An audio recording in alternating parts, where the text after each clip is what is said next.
ತುಮಕೂರು ಲೋಕ ಅಖಾಡದಲ್ಲಿ big twist ಎದುರಾಗಿದೆ. ಮಾಧುಸ್ವಾಮಿಯನ್ನ ಮುದ್ದ Hanumegowda ಭೇಟಿಯಾಗಿದ್ದಾರೆ.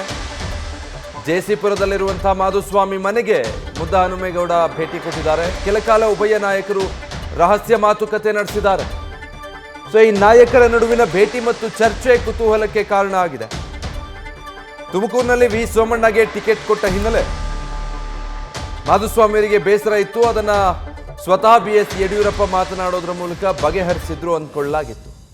But ಈಗ ಮುದ್ದ ಹನುಮೇಗೌಡರು ಮಾಧುಸ್ವಾಮಿ ಅವರನ್ನ ಭೇಟಿ ಮಾಡಿ ಈ ರೀತಿ ಇಬ್ಬರು ಕೂಡ ಗೌಪ್ಯವಾಗಿ ಮಾತುಕತೆ ನಡೆಸಿರೋದು ಈ ಚರ್ಚೆ ಮತ್ತು ಅವರ ಭೇಟಿ ಕುತೂಹಲಕ್ಕೆ ಕಾರಣ ಆಗ್ತಾ ಇದೆ.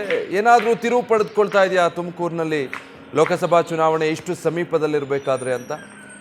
ಪಕ್ಷವೇ ಬಿಡುವಂಥ ನಿರ್ಧಾರ ಆ ಬಗ್ಗೆ ಯೋಚನೆ ಮಾಡಿದೆ. ಆದರೆ ಸ್ವತಃ ಯಡಿಯೂರಪ್ಪನವರು ಸಮಾಧಾನ ಮಾಡಿದ್ದಾರೆ, ಪಕ್ಷ ಬಿಡಲ್ಲ ಅಂತ ಈ ಮುಂಚೆ ಮಾಧುಸ್ವಾಮಿ ಹೇಳಿದ್ದಾರೆ. ಒಂದು ನೀವು ತಾವು senior most leader in the state ಅನ್ನೋದು ನಾವು ಯಾರು ಮರೆಮಾಡ್ತಾರೆ. ಒಂದು ಗೌರವ ಬಂದು ಕೊಡ್ತಕ್ಕಂಥ ನಮ್ಮ ಧರ್ಮ ಸರ್. ನಾನು ಏನು ಬೇಡ್ತಾ ಇದ್ದೇನು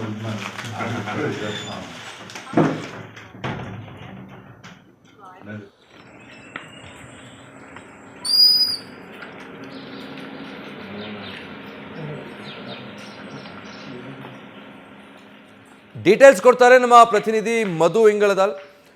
ಮಧು, ದೊಡ್ಡ ಟ್ವಿಸ್ಟೇ ಸಿಕ್ಕಿದೆ. ಅಂದ್ರೆ ಯಾವ ಹಿನ್ನೆಲೆ ಭೇಟಿ ಮಾಡಿದ್ದು, ಏನ್ ಚರ್ಚೆ ಮಾಡಿದ್ದಾರೆ, ಭೇಟಿ ಉದ್ದೇಶ ಏನು ಗೊತ್ತಾಗ್ತಿದ್ಯಾ? ಖಂಡಿತವಾಗ್ಲೂ ವಿಜಯ್, ಏನು ಅಂತಂದ್ರೆ ಇವತ್ತು ಚಿಕ್ಕನಾಯಕನಹಳ್ಳಿ ವಿಧಾನಸಭಾ ಕ್ಷೇತ್ರ ವ್ಯಾಪ್ತಿಯಲ್ಲಿ ಏನು ತುಮಕೂರಿನ ಕಾಂಗ್ರೆಸ್ ಲೋಕಸಭಾ ಅಭ್ಯರ್ಥಿ ಆಗಿರುವಂತಹ ಮುದ್ದಹನುಮೇಗೌಡರು ಇವತ್ತು ಪ್ರವಾಸವನ್ನ ಕೈಗೊಂಡಿದ್ರು. ಆ ಒಂದು ಭಾಗದಲ್ಲಿ ಸಾಕಷ್ಟು ಜನ ಮುಖಂಡರನ್ನ ಭೇಟಿ ಮಾಡುವಂತದ್ದು, ಸಭೆಗಳಲ್ಲಿ ಭಾಗಿಯಾಗುವಂತಹ ಹಿನ್ನೆಲೆಯಲ್ಲಿ ಇವತ್ತು ಚಿಕ್ಕನಾಯಕನಹಳ್ಳಿ ವಿಧಾನಸಭಾ ಕ್ಷೇತ್ರಕ್ಕೆ ಕಾಂಗ್ರೆಸ್ನ ಅಭ್ಯರ್ಥಿ ಮುದ್ದಹನುಮೇಗೌಡರು ಹೋದಂತಹ ಸಂದರ್ಭದಲ್ಲಿ ಇವತ್ತು ಅವರು ಮೊದಲಿಗೆ ಬೆಳಗ್ಗೆ ಸುಮಾರು 8 ಗಂಟೆ ಸುಮಾರಿಗೆ ಇವತ್ತು ಮಾಜಿ ಸಚಿವರಾಗಿರುವಂತಹ, ಅದರಲ್ಲೂ ಕೂಡ ಬಿಜೆಪಿಯ ಪ್ರಬಲ ಟಿಕೆಟ್ ಆಕಾಂಕ್ಷಿ ಆಗಿದ್ದಂತಹ ಮಾಧುಸ್ವಾಮಿ ಅವರನ್ನ ಭೇಟಿ ಮಾಡಿರುವಂತದ್ದು. ಈಗ ಏನು ಬಿಜೆಪಿಯಲ್ಲಿ ಈಗಾಗಲೇ ಸೋಮಣ್ಣ ಅವರಿಗೆ ಟಿಕೆಟ್ ಘೋಷಣೆ ಆಗಿದೆ. ಅದಾದ ಬಳಿಕ ಮಾಧುಸ್ವಾಮಿ ಅವರು ಕೂಡ ಅಸಮಾಧಾನವನ್ನ ಹೊರ ಹಾಕಿದ್ರು ರಾಜ್ಯ ನಾಯಕರ ಮೇಲೂ ಮತ್ತು ಕೇಂದ್ರ ನಾಯಕರ ಮೇಲೂ. ಅಲ್ಲಿ ಅವರು ಪಕ್ಷ ಬಿಡುವಂತಹ ನಿರ್ಧಾರವನ್ನು ಕೂಡ ಒಮ್ಮೆ ತಿಳಿಸಿದ್ರು. ಅಂದ್ರೆ ಪಕ್ಷವನ್ನ ಬಿಡ್ತಾರೆ ಮಾಧುಸ್ವಾಮಿ ಅನ್ನುವಂತಹ ಹಂತಕ್ಕೂ ಕೂಡ ಹೋಗಿತ್ತು. ಅಂತ ಸಂದರ್ಭದಲ್ಲಿ ಏನು ಮಾಜಿ ಮುಖ್ಯಮಂತ್ರಿ ಆಗಿರುವಂತಹ ಯಡಿಯೂರಪ್ಪ ಅವರು ತುಮಕೂರಿಗೆ ಭೇಟಿಯನ್ನ ನೀಡ್ತಾರೆ. ಆಗ ಮಾಧುಸ್ವಾಮಿ ಅವರನ್ನ ಕರೆಸಿ ನೀವು ಪಕ್ಷವನ್ನ ಬಿಡಬೇಡಿ ಅನ್ನುವಂತಹ ಒಂದು ಸಮಾಧಾನವನ್ನ ಮಾಡಿ ಹೋಗಿದ್ರು. ಅದಾದ ಬಳಿಕ ಮಾಧುಸ್ವಾಮಿ ಅವರು ಎಲ್ಲೂ ಕೂಡ ಬಹಿರಂಗವಾಗಿ ಯಾವುದೇ ಹೇಳಿಕೆಗಳನ್ನ ನೀಡಿರಲಿಲ್ಲ, ಅಥವಾ ಪಕ್ಷದ ಪರವಾಗಿ ಅಥವಾ ಪಕ್ಷದ ವಿರುದ್ಧವಾಗಿ ಯಾವುದೇ ಕಾರ್ಯಗಳಲ್ಲೂ ಕೂಡ ಭಾಗಿಯಾಗಿರ್ಲಿಲ್ಲ ಅನ್ನುವಂಥದ್ದು ಕಂಡು ಬರ್ತಾ ಇತ್ತು.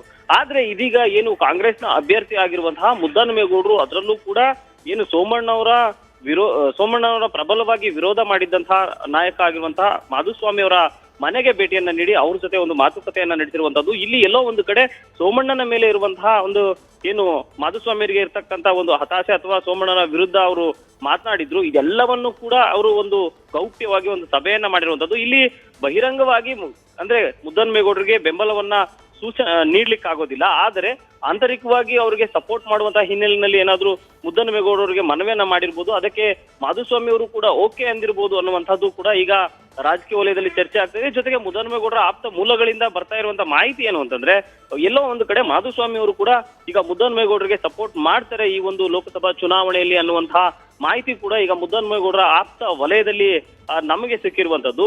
ಇದೆಲ್ಲವನ್ನ ನೋಡೋದಾದ್ರೆ ಬಹಿರಂಗವಾಗಿ ಏನು ಸೋಮಣ್ಣ ವಿರುದ್ಧ ಅಸಮಾಧಾನವನ್ನ ಹೊರ ಹಾಕಿದಂತಹ ಮಾಧುಸ್ವಾಮಿ ಅವರು ಇದೀಗ ಅವರ ಮನೆಗೆ ಕಾಂಗ್ರೆಸ್ನ ಅಭ್ಯರ್ಥಿ ಆಗಿರುವಂತಹ ಮುದ್ದಹನುಮೇಗೌಡರ ಭೇಟಿಯ ನಂತರ ಈ ಒಂದು ರಾಜಕೀಯ ವಲಯದಲ್ಲಿ ಸಾಕಷ್ಟು ಚರ್ಚೆಗೆ ಕಾರಣವಾಗಿದೆ.